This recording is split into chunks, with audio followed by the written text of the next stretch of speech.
When developing the character controller, one of the things you want to come up with or create is going to be a sandbox scene. We provided a basic scene. This would definitely just be considered a basic scene. The idea behind a sandbox scene, though, for the character is to get the basic controls in terms of what he can do and can't do, but have it in a controlled setting, meaning that each box is designed for a particular height.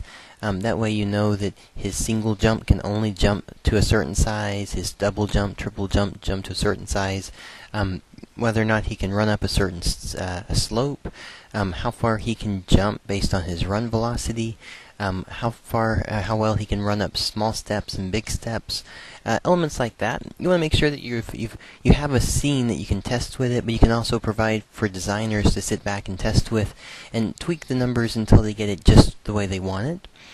For this one, though, just to give you a basic idea of what it does.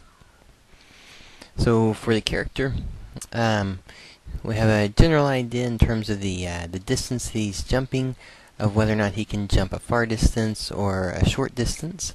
We have the option of being able to run up one side with the other side being steep and slides down. We have a set of stairs that are small, which he goes up and down really well. The second set of stairs, though, his current character controller sometimes catches on it. See how it caught right there? So sometimes he'll run up it good, sometimes he'll get caught. And that's something that you want to be able to know as the designer, is that do you increase the character controller so he can get up a larger step? Or do you make sure that all the steps are smaller and that potentially might just fit more for his style? So there's a lot of different pieces that you can kind of take from that. And then as well as finding out how well can he do on a back and forth, similar to like we looked at before. Notice that he can slide down. We could have actually a slide animation for it there. But he could slide, and he could jump, and then make his way to the top. And then we also have jumping areas for him to test his ability to maneuver on small objects. And this is one of those that you'll probably find that the current control, he has a little bit more of a radius turn to him. You could actually set that radius turn to a much smaller number. That way you could actually jump and then move on these objects easier.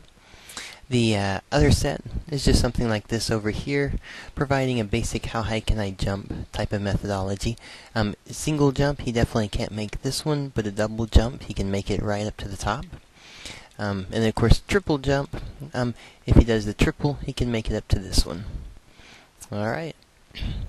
So basic elements right there, just to give you some things to consider. If you were to do water, the water itself could have a trigger box similar to how the ground has a trigger box for the collision.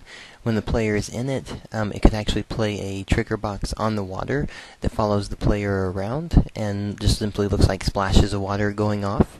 And that could be done with particles or just a plane that has a rendered mesh of water splashes.